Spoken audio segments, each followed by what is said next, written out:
But I just want to welcome you all to our 8th summer session. Can't believe we're already up to 8. But it's really important that you all are here to build this community, especially now, especially this summer with everything that's going on. And I just don't want you to forget that if you need anything, have any ideas or thoughts or anything at all, email me, sp@aef.com. I'm sure you all have my email address, but just in case, or you can connect with me on LinkedIn, reach out, say hi, let me know what you're feeling or thinking or how I can better help you, because that's our whole goal, is to support you all this summer. So today we are very fortunate to have such a cool person with us. And for her to share her wisdom with the group. Stephanie Freed is a CMO at Fandom, which is a fan culture platform. And before that, she worked at Condé Nast, NBC Universal, Vivo, ESPN, Discovery. So basically, she's had the coolest career path ever, and I think we're all very jealous of her. And so I will let Stephanie take it from here to share what she's learned with us through her career and answer some of your questions. So take it away, Stephanie. Awesome. Thanks. And hi, guys. And thanks, everyone, for joining. I'm glad to see some guys on the call now as well. It was very woman heavy at first. So I like diversity both ways. So glad to see that. Welcome. So I'm going to speak for a little bit. And I got to say, I enjoyed putting this together. It's the first time that I've thought, I think, as critically about my career and path.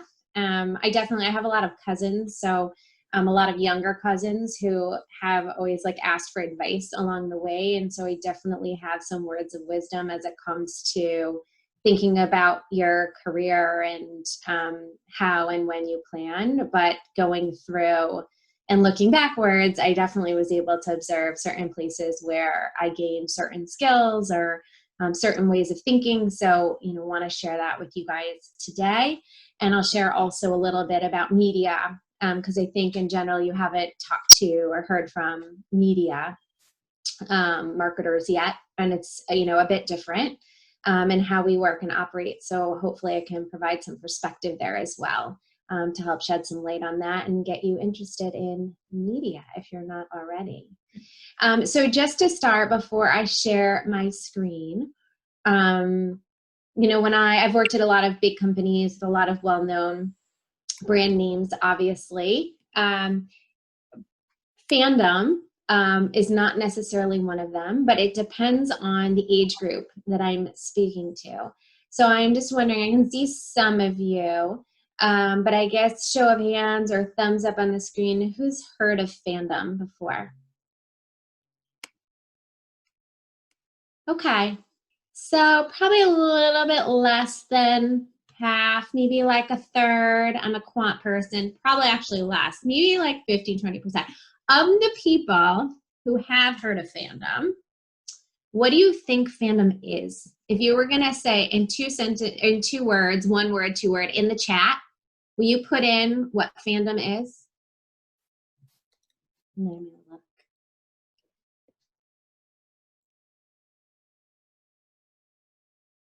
No cheating, no Googling.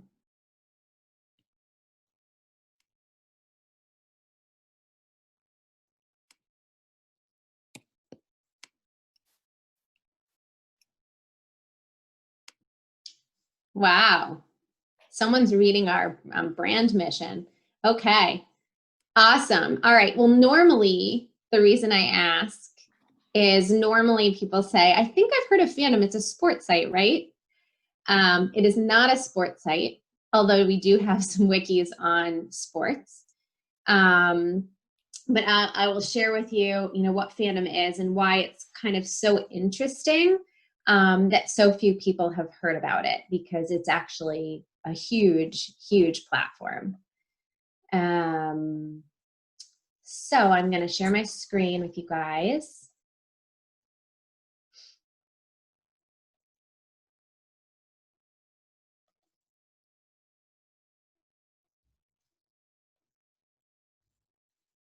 Okay, thumbs up, see it? Awesome.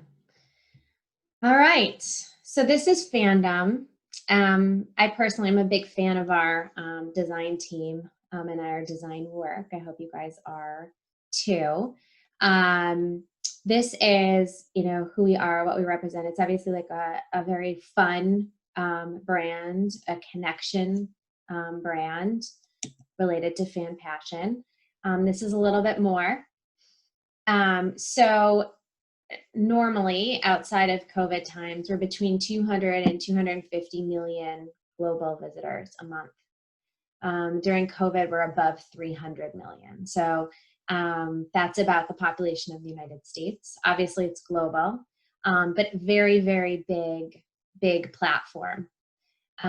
It's really interesting because we have people who visit all the time who you can ask them, right after they've been there, have you heard of fandom? And the answer is no. And they could have visited 20 times and they have no idea. So it's just, and I've been trying to think of, and maybe if any of you guys have any ideas, a similar situation where a brand is so large and is used by so many people and yet no one has heard of it. And the brand is, right there, right in front of them. But the reason that we get all of this audience is obviously not because people are entering direct or even bookmarking it. It's because Google, which has the arguably most powerful algorithm in the world, recognizes fandom as having the best content for most entertainment searches. So most of the searches that you do, you're going to end up on fandom if you're looking for a movie, a TV show, or a game in particular, a specific character, any reference information about them. This is the Pokemon page. I have a almost 6-year-old who's obsessed with Pokemon, so I thought it was pretty relevant. I also think this is an interesting community because there's 17,000 pages of content. And these are very, very, very deep pages of content on every single Pokemon, every single movie, TV show, every character, every storyline, everything that you could ever want to know about the game, the show, anything about Pokemon is here. This, I can say for certain, is the deepest reference of Pokemon content in the world. And it's been created over the past 15 years by different admins, editors, and contributors who are very, very passionate about these, what we call IPs, or intellectual property, really the brands. And what's unique about fandom is that unlike a Netflix or Disney Plus, where they have a lot of data about their shows. Netflix, I'm sure, you guys probably read a lot, I don't know about media, but Netflix, knows so much about their users. They have so much data and the recommendations are so great.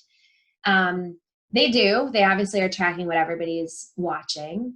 However, they only know about the shows that they have, right? And they only know about how much people watch of those shows.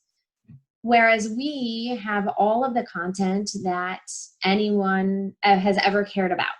Doesn't matter what service it's on or where it's available. People want to write about it. They want to document it. They think of themselves as historians, as archaeologists in some respects, because we've done a lot of research on the admins and editors. And they create these really amazing resources. And we can understand specifically what people care about. And we put out a lot of insights about that. We've started to do that. Now I'm a big insights person, which you'll see in my background, around what are the different things that we can learn from what they care about and how can that help the movie studios or the TV studios craft their storylines and develop those plot lines and those shows based on what's resonating and what's trending. So we have a really interesting platform. This is the core. We also have a Dungeons and Dragons business called Dungeons and Dragons Beyond. We own Screen Junkies and Honest Trailers and a lot of great video content as well. And we're building a role-playing game business as well, similar to Dungeons and Dragons, but with other IPs such as Dragon Prince. So that is about fandom. And now I'll talk about me. So, I know most of you guys are in college. Some of you might be out of college. And some of you may be business majors, or you probably, if anything, business majors. Probably not pre-law or anything, although maybe. I'm a really big proponent, and for some of you, it's probably too late, of what I call like a general education. College, for me, I went to University of Michigan. They have a really good undergraduate business school, and I chose not to do that, even though I thought I would probably do something in business. But I just chose to do what I was really interested and passionate about, and I was a history major, which is probably a little bit rare, especially these days. I feel like people tend to very, very early on try to decide what they want to be for their whole life. And I would say don't put that pressure on yourself at all. You change, you learn new things, you pivot in terms of what you're interested in, and it's okay to not know what you really want to do. I think it's okay to not know for 10 years after college. You can kind of find your way, and right now there's so many interesting different types of careers and fields that didn't exist before, and it's impossible to really know about all of those. So keep your options open. I thought it was interesting here, what can you do with a history degree? You can see that what I do is not on this list. And I am not a lawyer, a judge, or an elementary or middle school teacher. I would actually be a horrible teacher. I realized during COVID, that is not my path. But, just kind of goes to show that you can do a lot of things, no matter what you're majoring in. As a history major, I think I really developed critical thinking and really cultural sensitivity to different civilizations, how they think differently and how they interact, and how to approach civilizations differently. So some of that, I think, like marketing and starting to think about people and people's motivations and where those people came from and how that informs how they act and how they think. And perspective, right? Not living in a bubble, and understanding, again, different cultures and communities and how things have happened differently across time. And then my career foundation. So you can see it was a little bit all over the place. And this is where I kind of speak to, doing a lot of different things. And some of the things I just fell into, they weren't really planned. I was interested in politics, and I went and I spent a few summers in DC working in Congress and in the Senate for the House Judiciary Committee on the Waco trials, and church arson trials, and a lot of interesting things that were happening at the time.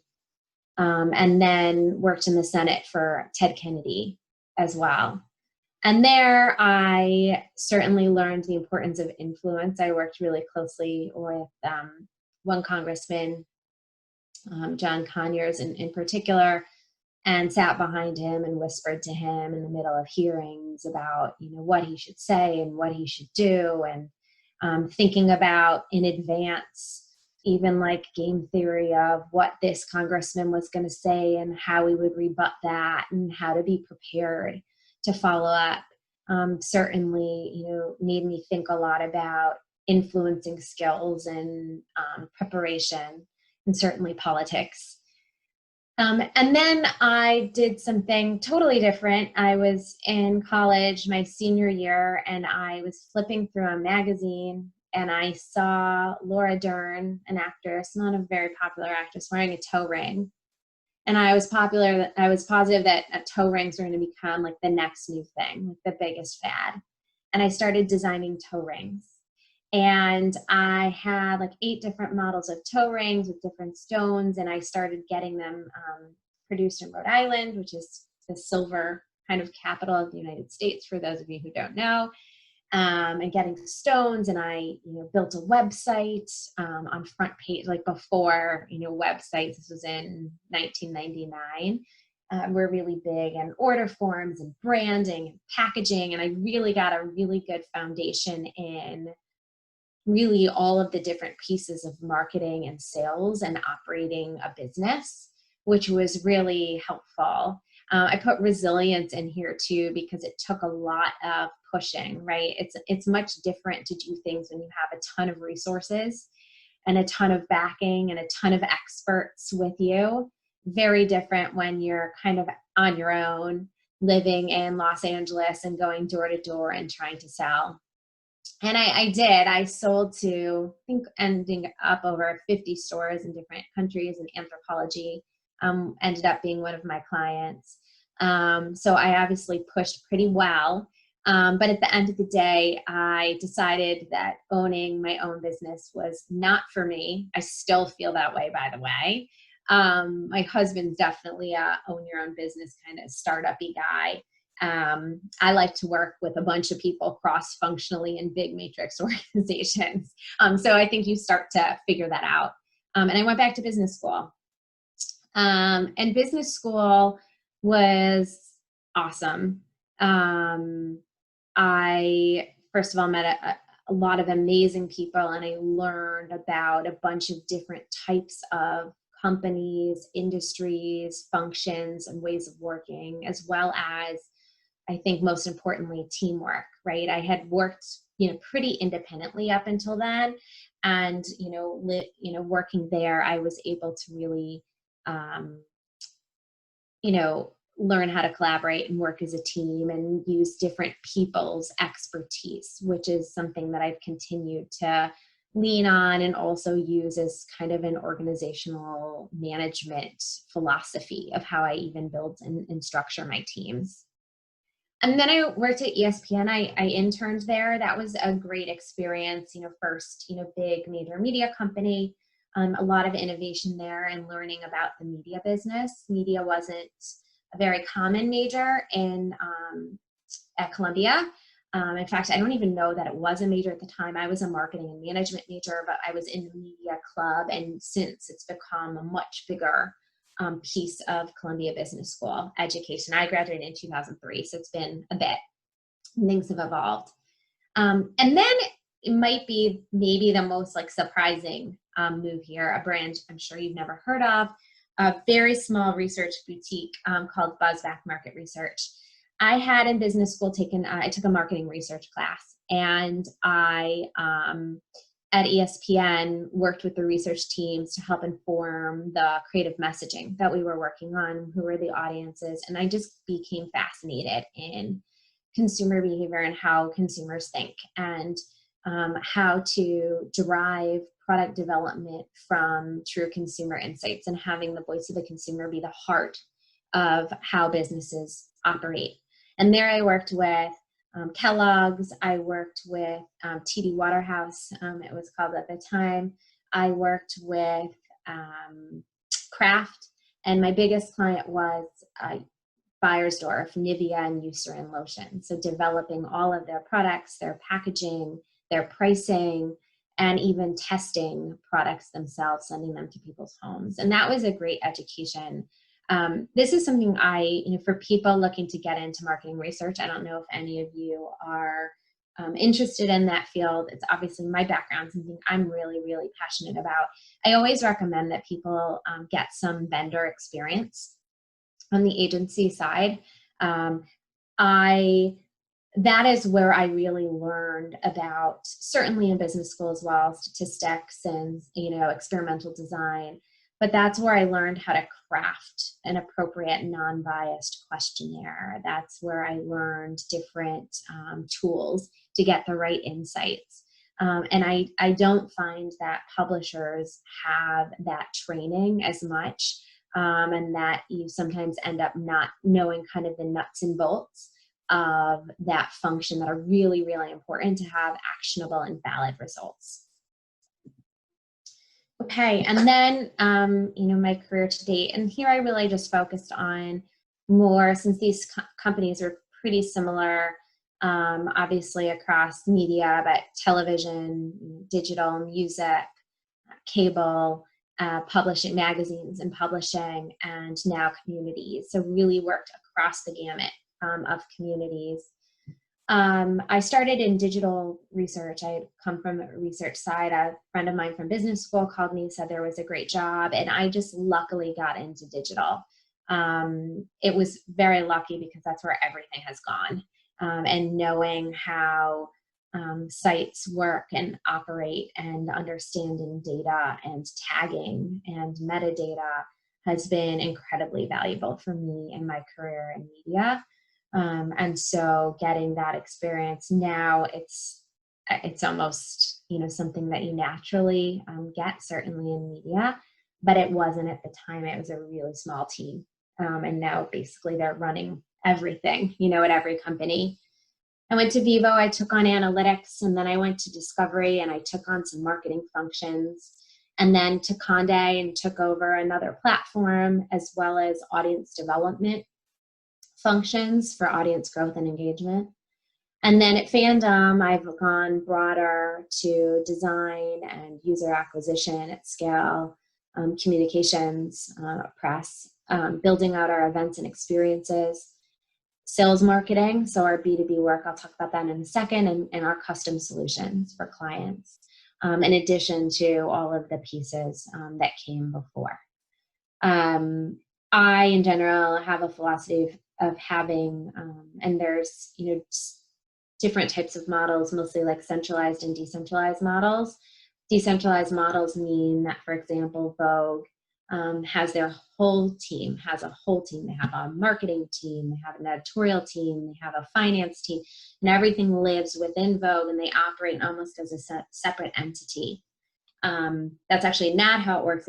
It's actually centralized, where all of the functions, HR, finance, marketing, research, are centralized and then embedded across the organization. It drives more efficiency because you can have one leader instead of multiple leaders of functions. But it also drives collaboration and sharing across the organization, best practice, process. And I just find it's in that way you really get experts in certain functional areas, as opposed to what I call kind of jacks of all trades who do 18 different things, because there's not enough need to have a specific social person or a specific email person for a brand, but they're not experts and they don't do it quite as well. So that's how our organization is set up at Fandom.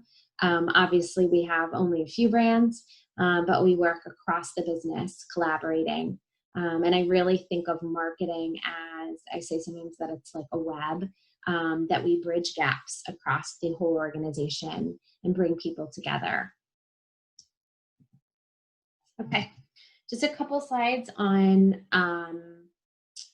media marketing. So media marketing, I would say the number one thing that's different from some of the people that you've heard from is that we are both buyers and sellers. So at Pepsi, they are buyers. They're buying audience. They're marketing to consumers, right? They're obviously selling products to consumers, but they're doing that through marketing messaging, B2C marketing messaging. They do that across platforms. They're certainly selling in some ways to their distributors, right? So for some brands, that's harder than for others. But they are also, mostly thinking about that the consumer lens, and how they package and price and distribute and develop products for consumers. We are certainly doing that, right? My job is to create a consumer brand in some ways, although I don't have the budgets of probably many of the brands that you've spoken to, and so focus more on organic methods of doing that. But we also, in order to monetize our business, because we don't sell directly to consumers, right? They don't pay to be in our communities right now. We need to monetize our business. And so for us, we need to sell to those buyers. So the people that you've been talking to, probably, Pepsi, Goldman Sachs, State Farm, Lexus, 20th Century Fox, right? Across the different categories, we sell media to them. They buy media on our platform and we market to them. So I have a B2B marketing team and a B2C marketing team, business to business versus business to consumer, in case that's not clear. And our messaging has some similarities, but is mostly very different, right? To advertisers, we're sharing information about the scale of our audience, the engagement, why they're attractive, all of the insights and data that we have to share with them as part of their partnership with us. Whereas on the B2C side, we want to share why our products are great, why we have the best and the deepest information for them, how they can interact, how to follow us on more platforms and stay engaged, how to move around to different types of content on our site, how we personalize things and customize things and make recommendations. So it's very much kind of having two minds as a buyer and a seller. We also have all of these other consumers, right? Our editors and admins, the people who contribute, right? Why should they continue to contribute? Why are our platforms and our wikis the best place to share and keep them engaged? And then we have shareholders, which is because of the type of organization we are. We're a private equity held organization. We're not a public company. So we have shareholders who are our consumers who have to understand what we're doing and why we're doing it. Our employees, and then our IP holders. We do official partnerships with Netflix and with Disney, and we are the official wikis for much of their content. Why should they do that? Why do they want to do that with us? And what benefit do we provide? So that's another consumer for our marketing, messaging, and our storytelling. So it's a big and it's a complicated job to do all of these pieces and then make sure that there's a common narrative that bridges all of those pieces. And then this is my final slide, media marketing, B2C.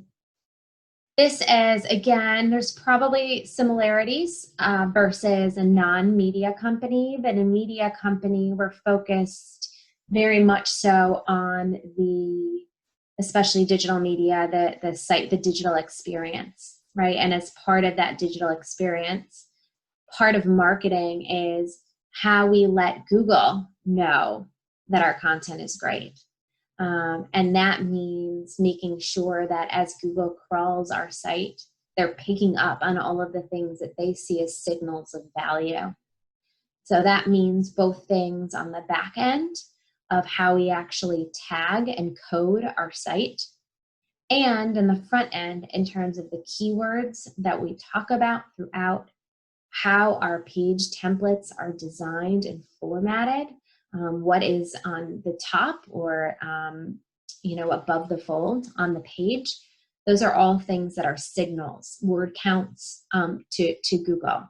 And so we have a team that just focuses on maximizing and optimizing our platform so that people come from search, which is one of our acquisition channels and our biggest at about 90%.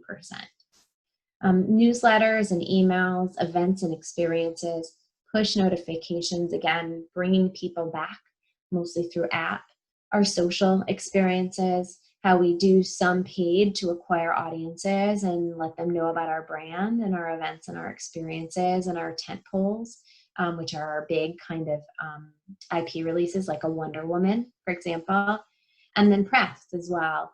And in press, B2C is, the entertainment weeklies, the, Vanity Fair. How do we tell our stories there as well so that our brand is top of mind? We also have a trade piece of that as well for getting into Variety and Billboard and Ad Age and Adweek to make sure that advertisers start to see our brand. And we're really just getting started with a lot of these pieces right now since I joined in September. So a lot of really great opportunities for the brand to grow even further and hopefully with some brand awareness as we go as well. So 1:30 on the dot. Let's go to questions. And sorry I didn't stop. I'm actually going to stop sharing so that I can see you guys. a little bit better. Awesome. Thank you so much, Stephanie. So a couple of questions came in during your presentation, and there certainly were a few about your educational experience and your advice around that. So let me start with those first. Natalia asked, how soon do you recommend going into business school for an MBA or master's degree following undergrad? And is it better to work first or just straight into school? So it's definitely better to work first. Number one, it's better. Number two, it's really hard. Unless things have changed, it's really hard to get into business school out of undergrad. And when I went to business school, maybe there was one person in my whole class who had come straight from undergrad. I think he had started a business in undergrad. And people are doing that earlier. But I think you also, the reason they do that is for a good reason. You get a lot more out of business school by having some perspective, by having some experience. Number one, to share. Number two, to use as you think about all of the theories and concepts that you're learning about, being able to apply them to real life business just makes it so much more digestible, actionable, real. And so for that, it's really important. I went back to business school really early, at least at the time. I think the average age in Columbia was on the lower end, I think was 27. So having like 6 years of experience, I went back after 2. So I was still am one of the youngest people in my business school class, probably like in the lower, like 5% from an age perspective. And I had started my own company, so I had kind of an interesting entrepreneurial background that I think was probably attractive to them, joining, especially at Columbia, a lot of finance people and a lot of consultants at Columbia. So I brought some diversity to the class. They're always looking for diversity of experience. And so I think also just for getting into one of the top 5, top 10 business schools, if that's your goal, having some unique experience to bring to the table is definitely going to help just to get in, but also to be able to share and contribute and be valuable in those team settings, I think is really important to have that perspective. I probably could have had a couple more years of experience. There were certainly things that I would check in on or work with my team on who had more experience working in businesses, especially as you do case studies and things like that. But yeah, I highly recommend having experience. I also think it's important to make sure you want to go to business school. It's not, I had an idea that I wanted to. I obviously started a business. So it was kind of core to what I was interested in already. But I think some people find out a little bit later. And I always say, law school, I'd say, 30% of my friends are lawyers and maybe 2% of them are actually lawyers. They all have law degrees and none of them practice because everyone graduated and was scared and wanted to go to graduate school. So they all went to law school and then all of them hated being lawyers.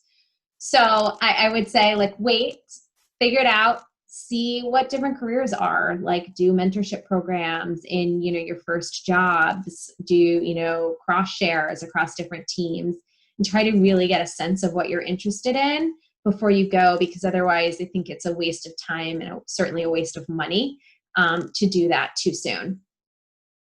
Great. And I will jump in here and say you can also do our mentorship program if you haven't already signed up for the main mentorship program. I know a lot of you have, which is great. So good to get a diverse range of experience that way.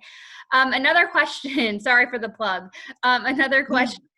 Olivia noticed that you didn't have marketing or media roles until after business school. So did that make a big difference in your success in the field? And then did that help you enter the industry more easily than just your history background?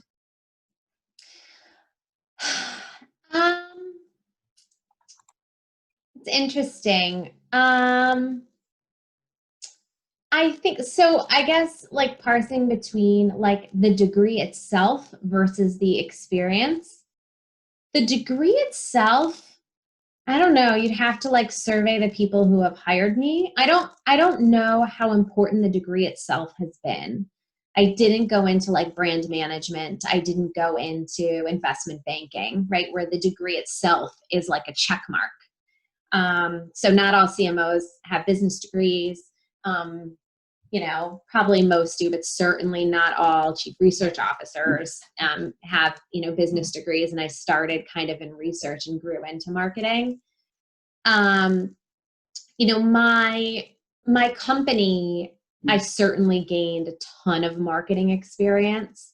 Um, maybe more so than even in some of my marketing roles of just how to think about the customer and the consumer and what was going to resonate with the different store owners based on the type of customer that they had, the profile, what the stores look like. So I was already starting to think, I think a lot about messaging and packaging and pricing, certainly without any formal training. I think when I got to business school, there were a lot of concepts that I was like, oh my God, this would have been so helpful. And that's where I talk about like applying that. My internship during business school, in the middle of business school, and then I also worked there after, was at ESPN in their consumer marketing department. So when I graduated, I had some marketing experience. But then I kind of pivoted into research, and I wasn't actually even in a marketing department at NBC Universal or at Vivo. And then just kind of fell into it at Discovery. It was already part of the team at Discovery. And when I took that team on, I got search engine optimization and some paid marketing. And I realized how it really all holds together and how important it is to have those things, to have data-driven marketing. And that's where I realized that I've been a marketer all along. And at Conde, went to work for the GM from Vivo, who was the chief digital officer there, to lead their marketing there. So in some ways I was given an opportunity in some ways, but he knew how my mind worked and how I thought about those things. So you're always going to have to take on, obviously, things you've never done before and have only observed. But I think as you observe them, think about how you would do things differently and how you would do things the same.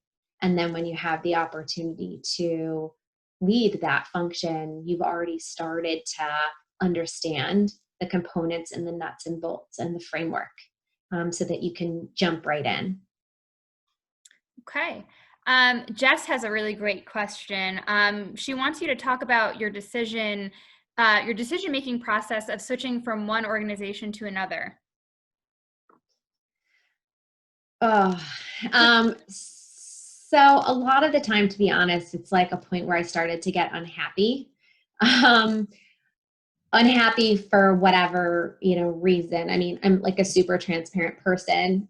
So, when I was at NBCU, I started to just feel like I needed to tackle more. And it was such a big organization that I just wasn't able to. There were just so many people. And I just didn't see a growth path. And I was called by a recruiter at Vivo to lead all of research as opposed to just custom and just digital and build a team. And that was really exciting. So I think it was a combination of me hitting a wall a little bit and being a little bit unhappy and feeling like I'd done a lot. I'd been there for 5 years, as well as the new opportunity. At Vivo, I was actually really happy. I got called, and this sometimes happens, I got called by like 5 companies in the span of a month. And I don't know why. And all of a sudden I went from not actively looking to just to really it being a case of which job I was going to decide to, pursue. So that was kind of an interesting place and opportunity there. I would say my career has also been, and this is also the importance of mentorship programs, the importance of influence, the importance of being visible and being curious. I've tended to follow people that I've worked with or for before.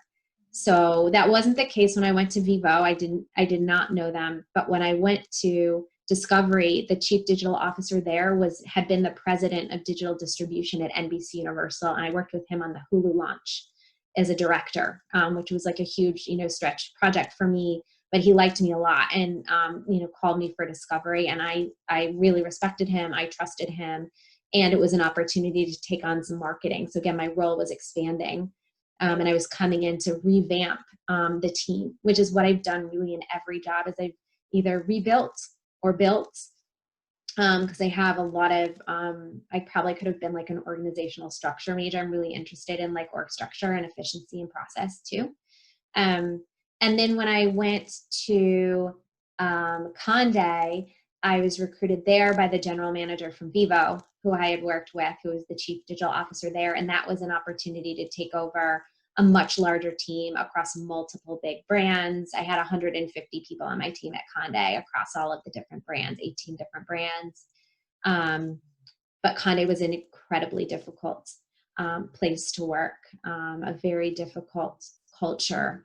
And it's in the press all the time, so I don't think it's a secret, but I found that I was kind of dreading going into meetings. And I found that I didn't, horrible to say, like didn't respect, but there were certain people that I didn't feel like, we were making the right decisions. And I just felt like if I didn't agree, that it was time for me to either agree and get on board or move on, right? I never want to be, you never want to be that like toxic person. You never want toxic people in your organization. You want people who are invested and motivated. When you're self-aware enough to know you're not feeling that way anymore, it's time to do something different. And I had gotten called by Fandom. The CEO, my boss at Fandom, was the head of the Olympics, the digital business for the Olympics when I was at NBCU. I was pretty junior at the time when I was there, but he remembered me, and he remembered that I had a really strong point of view that he loved. And we right away, we know a lot of people in common, and we remembered each other, and just it was from there we had kind of like a shorthand. So I've been lucky to have a lot of senior media leaders who I've been really close with and remain really close with, and get advice and guidance from all the time, who have also hired me, as we've moved along. So those relationships are really, really important, certainly to continue to move up and to have people sometimes like take a gamble on you. Okay, great. I see you answered Andrew's question because he was also curious about the culture you observed at Condé Nast. So that's great that you touched on that in that answer. And Rick wants to know: do you believe depth or breadth of skill is more important at larger media companies versus smaller ones? Yeah. So I think number one, I'll say depth.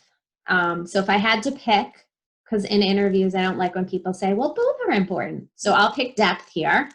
And I'll pick depth because I do think at the end of the day, like me, especially like as a CMO, and I certainly do not have depth of experience in most of the areas that I oversee now. But I look to those people specifically for answers, and I trust in their expertise. So when I have an analytics question, I want someone who is an expert, who knows every way to pull every single piece of data from either our site analytics tool or our database, and understands the context around that, understands what's significant, and I can feel confident in their expertise. As you get more senior, having breadth of understanding of the dynamics across different functions and across different roles is essential. I think about it as a T. So at first you're working down the T, right? You want to get really, really good at that thing, right? And then as you grow and you take on more, you have to get really, really good at working across the business. Because if you work in a vacuum and you don't understand the context or the components, if you're analyzing how Terraria Big Game did, but you don't really know that there was a new release and that there were some problems with it, and you don't have the context, your insights are going to be all wrong, right? So you have to start thinking across. And that, I think, is less in having those skills but it's about the strategy to understand the outputs from those teams, and to bring that into what you're doing over here. Okay. Jess has a couple more questions, but I want to focus on this one because I think it's really, really great. Where do you see the future of marketing, and what role does data play in that future, and what data skills should younger marketers start to think about? Data is the most important skill. If you can go into data science right now, do that. That is the first thing I will say. The analytics, data and analytics, to me is the place where we have the least amount of talent and the most amount of need at every single organization. And it's driving everything that we do. My analytics leader, she worked for me at Condé, is, my right hand on everything. I don't do anything without data behind it. And to me, data informs everything. Obviously, my background is in research and insight, so that's just like my skew to begin with. But data is incredibly important, and it is getting increasingly complex. Data lives in tons of different systems. How you tag things, the taxonomies of how you identify different pieces of content, how that lives together at a respondent or visitor level, right? And what you can connect with that, whether it's revenue or where they came from or their next visit. All of those things are very complex decisions and very complex ways of looking at and analyzing the data. But that can mean the difference between a $10 million and a $100 million business. So to me, that is the foundation of every business right now. And having those skills is, I think, essential. Whether or not that's your career, you have to have an understanding of data structure, data points, and how to use and manipulate that data and model it out to make decisions. Okay. Sam has a really interesting question here, more related to your work at Fandom. How do you balance using media to reach your customers and giving them lots of good content, but also not monopolizing their life? A lot of tech and media companies have been cast in a bad light because they've slipped from engaging consumers to manipulating their content to get people to spend more time on their site or platform. Yeah. So like one interesting thing, this is an analytics note, for example. You would expect that when you do a site redesign, right, and you look at the data pre-post, do you want your time spent to go up or do you want your time spent to go down? You'd think you want your time spent to go up, right? You want people to spend more time with you. If you've done a good job and you've created an engaging experience, then people will spend more time and your time spent will go up. But what if you've just made things easier for them? What if you've improved navigation? And what if you've improved load time so that they have a better experience on your site, so they get more in less time?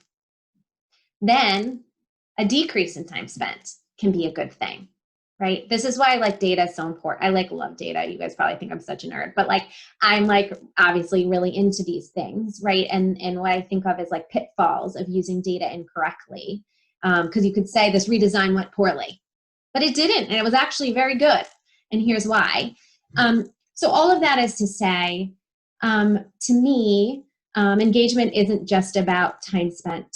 Engagement is also, and I split it into two different pieces. There's certainly, how engaged people are per session, which you can measure a lot of different ways, right?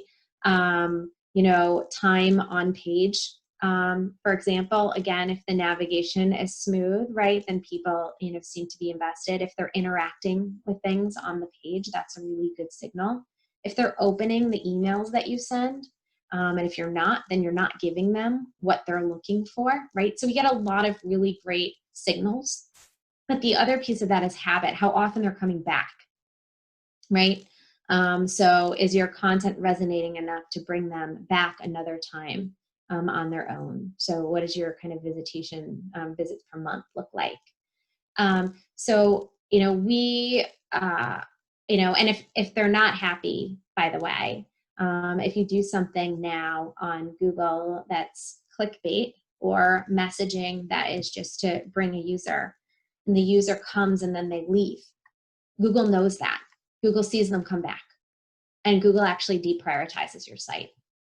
So Google does a really good job of helping to drive like better practices in content development, so that they use signals to understand, did that consumer actually get value from that experience? And that goes into their algorithm the next time. So we benefit from doing the right things to drive engagement through all of these other industry factors. I know Google is sometimes seen as like the bad guy, but I actually think they do a lot of great things for consumers. I felt a little differently about Facebook, but don't ask me questions about that because it's being recorded. Good point. Okay, we'll go into safer territory here. Abigail wants to know, what trends in marketing are you noticing right now, and what trends are going to be more important for young marketers to focus on? Yeah.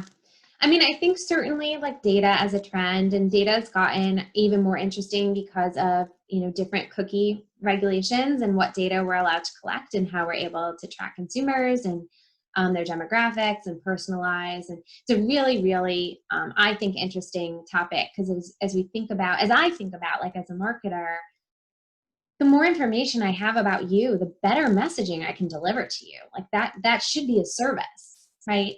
But it's been kind of misused, and it's gotten to the point where in some cases it's a little creepy what I might know about you, right? It makes you feel a little uncomfortable.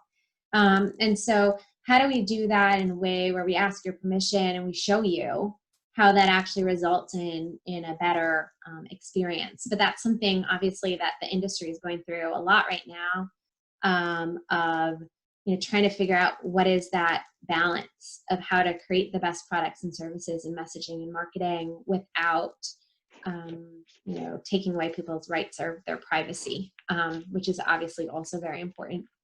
So marketing's changed in that way in terms of, I think we've gotten very targeted over the past few years, and I think we'll start to go more towards contextual again. So trying to surround things that are signals that someone's interested in something. So if you're, for example, releasing a new comedy, you probably want to be around comedies.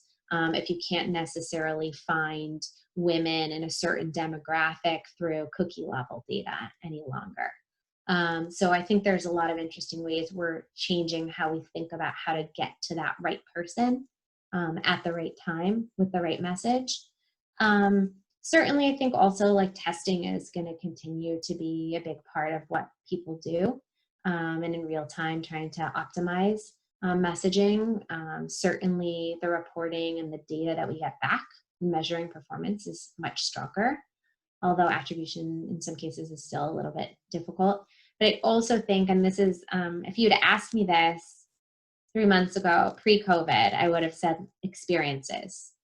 Because for me, I have been really, really excited about events and experiences and a different way of interacting and engaging with people and bringing an amazing program or movie to life in a really unique way. We'll see if that comes back. I don't necessarily think digital experiences are going to be the future. I do think there's a lot of really interesting, innovative things that people are doing right now, but I ultimately think that people are going to want to feel and see and hear things in a different way, and that's a really unique and interesting way to share that message. Okay, great. We have time for one or two more. Juliana wants to know, what's an example of one of your favorite projects or campaigns that you've been a part of, and what made it successful? Oh my gosh. I mean, I've been part of a lot of great projects. I've had such like great teams, and I've always loved like working with my teams. I mean, I'd say actually something we're working on right now called 6 fan initiatives in 6 weeks. I think we're actually a little bit past the 6 weeks, but they're continuing. When COVID started, we saw the huge spike in our traffic, and we realized that we were kind of a place, in my mind, a place for people to kind of turn off what was going on, a place for people to find something that they were passionate about and interested in and really dive in and entertain themselves and escape. And I wanted to see how we could super serve our fans in this unique situation. And we had certain things that we'd been thinking about, like an interactive series with creators, content creators and directors and talent. And it was something we just never had gotten off the ground. It was like one of our, initiatives, but the time was just never right. And all of a sudden, all of these things that, we had been thinking about and brainstorming, all of a sudden seemed like it was the right time and a real service to our fans. And so we got together, we did like a big brainstorm, and we came up with these really interesting 6 ideas, like as a team. And they came from, different places in the organization, the search team, et cetera. And we operationalized against it, like across the organization, to push these things out for fans. And it's just been really like motivational, inspiring. Everyone who works on them has a ton of fun. The fans and the communities and the talent and the studios that we've been working with to bring them to life have like loved them. You see the energy, and it's just like, I think, really inspiring at this time. So that's just one I've really enjoyed, and I felt like has really brought new energy to our organization. Okay, great.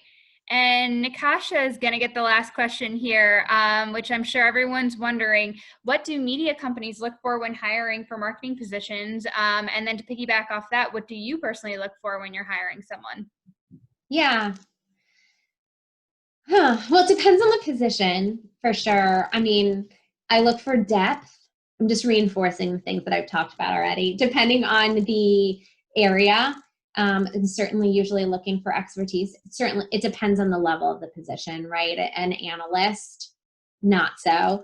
But certainly as you get higher in the organization, I'm usually looking for experience in different parts of the industry. So especially in media, we have there's the vendor side, right? You can be in an email service provider.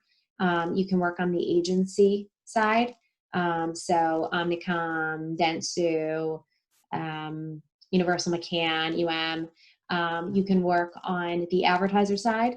Pepsi, I keep saying Pepsi, I'll say Coke, Coke and Mercedes. I'm mixing up the brands. Or you can work on the publishing side, right? NBCU, Viacom, et cetera, Turner, et cetera. And I like kind of a mix. I prefer when someone hasn't been kind of in one, seen things from one point of view for their whole career, because I just think you learn a lot more by seeing different perspectives and the different companies and being in different departments and types of departments. I think for me also, which is also, I feel like you should know my persona completely by now, is being like insights driven and a critical thinker. And so I want, when I ask a question, to see someone think through that question and think about it from all sides. Caveat things, say, but I'd also need to look into this.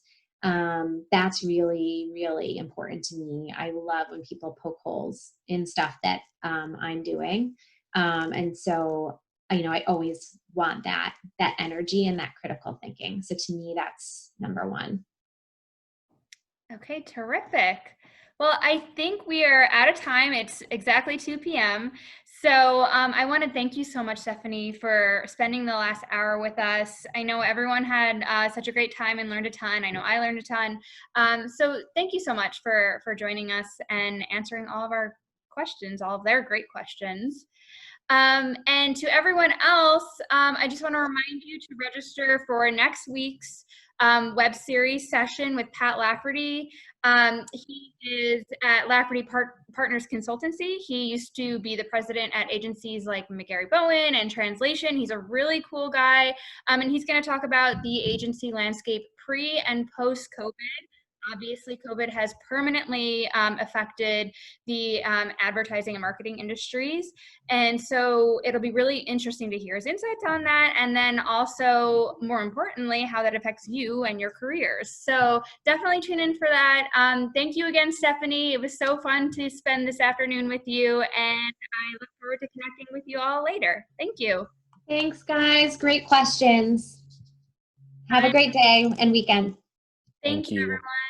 Thank you. Goodbye.